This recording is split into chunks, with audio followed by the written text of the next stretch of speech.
By default, Copilot answers questions using information it can find on the internet. But for some Microsoft 365 Copilot subscribers, it can also use secure information from your organization to help with tasks. This is known as Copilot grounded in your work data. I'm Nick, and this is video 3 out of 14 in my full-length training course on Microsoft 365 Copilot in a company or similar organization. You can find the full playlist on this channel, or you can find the links to the other videos in the description. Now, I'm already signed into the Copilot website. If you have signed in with your Microsoft 365 account for your organization, I want you to take a look at the top to see if you have the Work Web toggle switch. Users who have the full Microsoft 365 Copilot subscription tier will have this option. If you do not have the toggle switch, or if you have the switch set to web, then Copilot will find information from the public internet to answer your questions or complete your tasks.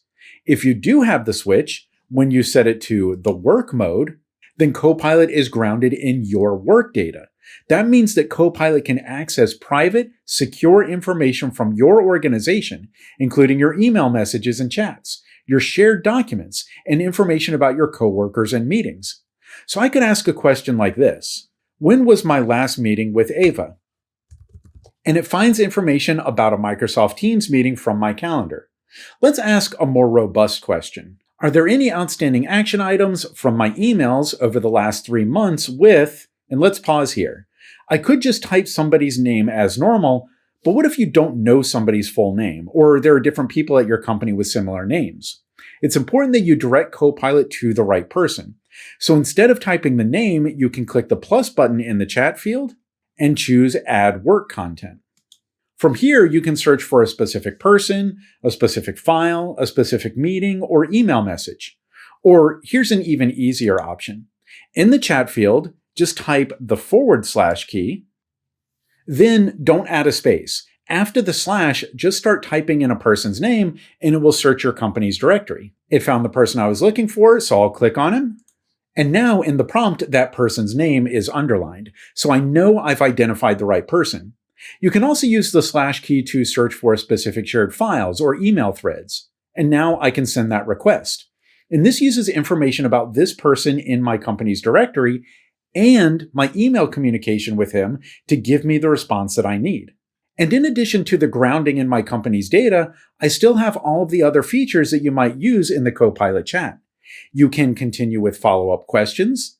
The chat is saved in the chats list, and some responses will have citations.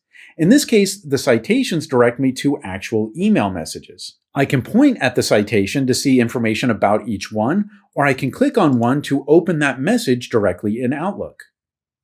For now, I'll close this and go back to Copilot. Next, I'll start a new chat and ask Copilot about one of my files. So I'll type from the items in the, and at this point, I'll type the / key, then start typing in the name of a document or a word that I think might appear in the name of a document. This searches through files I have stored or files that have been shared with me in Teams, SharePoint, or OneDrive within my organization. It found my product inventory, so I'll select that and finish my question. Which backordered or discontinued items would have the highest profit margin if we still offered them for sale? And here's that information from Copilot based on that document. We'll see more about using Copilot to analyze documents in another video. The key thing here is that you can refer Copilot to private internal company data if you have the Microsoft 365 Copilot subscription that enables the work mode. It's also important to know that Copilot uses the same permissions and security policies from your Microsoft 365 account to determine what information you can access. When I use Copilot, it can access my documents or documents that were shared with me. It can access my email messages, but it will not access information in other team members' email messages that did not include me.